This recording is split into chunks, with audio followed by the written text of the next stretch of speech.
राधे राधे दोस्तों। कहानी है खांसी में खट्टा खाने के लाभ। एक धनवान युवक को खांसी बहुत रहती थी। उसने कई उपाय किए, कई दवाइयाँ ली, परंतु खांसी जाती ही नहीं थी। जाती भी कैसे? उसे खट्टी वस्तुएं खाने का बड़ा शौक था। खट्टी दही, खट्टी लस्सी, खट्टी चटनी, खट्टी चाट, खट्टा अचार और ऐसे ही कई अन्य वस्तुओं वह खाता रहता था।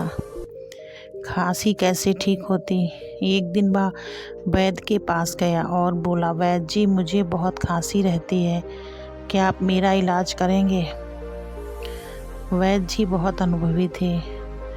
खांसी ठीक करना तो उनके लिए चुटकियों का काम था। वैद्य जी बोले, तुम बैठो, मैं अभी दवाइयाँ दिए देता हूँ। लेकिन यदि वैद्य जी अनुभवी थे तो वह मरीज भी कोई कम अनुभवी नहीं था। वह जानता था कि दवाई देते ही वैद्य जी खट्टा खाने को मना करेंगे।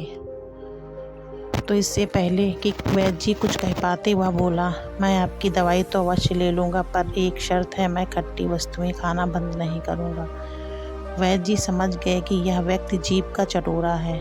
वैद्य जी ने सोचा कि अगर यह परहेज नहीं करेगा तो ठीक कैसे होगा।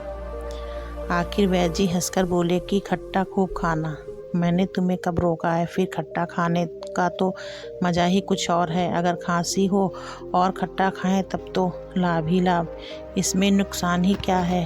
खांसी में जो खट्टा खाए उसके घर कभी चोरी नहीं होती, कभी उसे कुत्ता नहीं काटता और वह कभी बूढ़ा नहीं होता। खांसी वाले युवक ने जब यह सुना तो वह हैरान रह गया। वैद्य जी ऐसा कहेंगे उसने कभी सपने में भी नहीं सोचा था। वह बोला, यह तो आपने बहुत अच्छी बात कही, पर मैं समझा नहीं, आप जरा विस्तार से समझाइए। वैद्य जी बोले, देखो, यदि तुम्हें खांसी है तो ऊपर से खट्टा खाने की लत है, तो जल्दी ही तुम्हें कुत्ता खांसी हो जाएगी।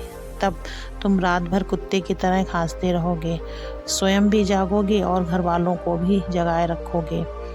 तो जब सभी जागते ही पड़े रहेंगे, सोएंगे ही नहीं, तो ऐसे घर में चोर आएगा ही कैसे? और यूँ लगातार खांसते खांसते जब तुम्हारा शरीर बहुत अधिक कमज़ोर हो जाएगा, हाथ पांव कांपने लगेंगे, तब तुमसे बिना लाठी के चला ही नहीं जाएगा। और तुम स्वयं विचार करो कि जिसके हाथ में एक हर समय लाठी रहेगी, उसे कुत्ता कैसे काटेगा?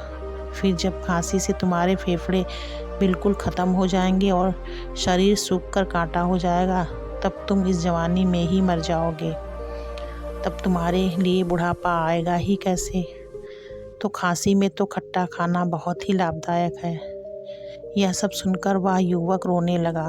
वैद्य जी ने बड़े ही प्रेम से उसके सिर पर हाथ फिराया, कहा, मेरे प्यारे बेटे, मेरी बात मान लो, जिद छोड़ दो, कुछ ही दिनों की बात है। जब तक खांसी पूरी तरह से ठीक ना हो जाए तब तक पूर्ण परहेज का रखना ही चाहिए। फिर तो जैसा सामान्यतः सभी खाते हैं तुम भी खा लेना, बस मात्रा का ध्यान रखना, तब तुम्हें कोई परेशानी भी नहीं होगी। यही हाल हम सबका भी है। हम भगवान की कृपा और आशीर्वाद पाना तो चाहते हैं, लेकिन हम अपने अहंकार, मोह और वासनाओं को नहीं त्यागना चाहते। अगर आपको हमारी वीडियो अच्छी लगी, वीडियो को लाइक करें, शेयर करें। चैनल पे नए हो तो प्लीज़ चैनल को सब्सक्राइब करें।